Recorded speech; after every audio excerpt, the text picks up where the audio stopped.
In 98, you got two bangers out.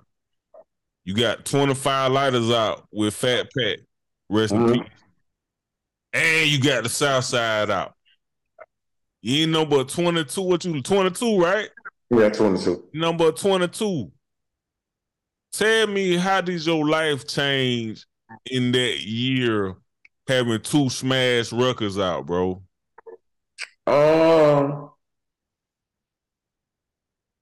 Like any other street nigga, I spent every quarter. That ain't no different. What you talking about? I spent every quarter. I never had nothing.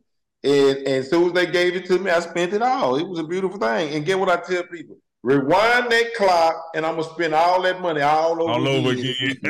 I'm gonna do it all over again. I ain't gonna save a dollar. I'm telling you, man. I tell you, man, because I knew one thing, man. This is a gift and a curse that I lived to myself. I'm better with it now. I just always felt like I had the time. I'm gonna wrap myself out of anything. But we were coming from them screw tapes, man, and we were getting that money and we doing them shows. Man, listen here, man. I had a ball. And it's what I try to tell these youngsters sometimes. Man, y'all be so wrapped up in being the boss so early, 21, 22, you didn't even really get to enjoy the game. See, when I was 21, 22, I wasn't even really talking about being the boss shit.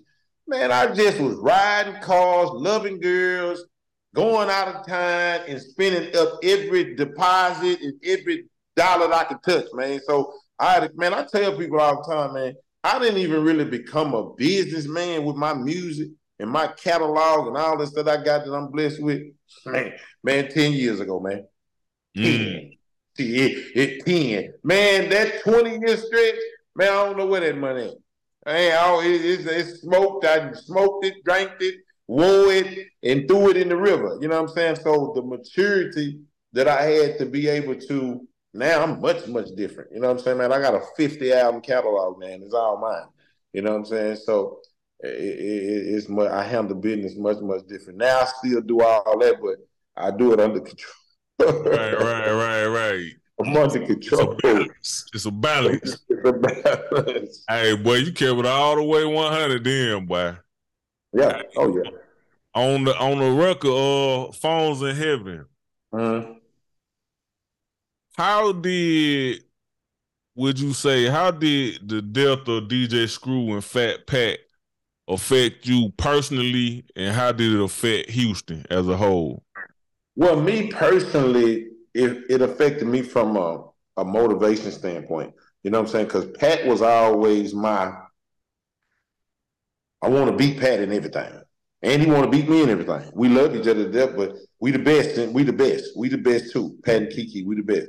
So him being gone is really, the motivation standpoint. And for Screw, it was sad because I didn't really, as big as he was growing, just imagine, Screw ain't barely made it to CDs. So to not being able to see him flourish as the game, to see how much money and how much notoriety and all that we doing on this scale, and to see the trajectory going up and him not being able to get a part of it was thing. And then, man, this is what I tell our people, man. Latoya, anybody they call me the captain. I'm the SUC captain. That comes with a lot of weight. One of the weights is, man, I got to carry this torch. Hey, man, I'm not talking about the rest of the SUC, that is whatever, but being at the top, I was at the top. I got the big song. I'm the first album out of the SUC as a solo artist. So, man, it was a lot of pressure carrying the torch of people who don't think you should be carrying it. People who feel like shit, you don't have this enough, it ain't that. It's a lot of pressure that come with it, man. I have to stand there. That's why, man, I don't mind being the headline. I don't mind getting the most money because I took all the darts. I took all the ridicule. I took all the hate. I took all the kicks in the ass. You know what I'm saying? To stand up and still be able to say, that's why when I say I'm the captain, I don't give a damn about who don't like it. But for the most part, it's respected. You know what I'm saying? And it's not because I always had the best flow or people love Pat to death. Mo might be your favorite. Pokey might be your favorite. Anybody. You know what I'm saying? But when it comes to longevity, the most freestyles, the most samples, the most songs, the most pressure, There is no other candidates. It's me. Hey, it's your favorite cousin at the cookout, Rico Ramil. Check out my brand new book, Get Rich and Praise God, man, on Amazon.com right now. Everything you need to learn how to secure that bag like a boss is right here in this book, man. I went from sleeping in a 1984 Buick LeSabre to living full time off the gifts I was born with. And I want to show you how to do the same thing, man.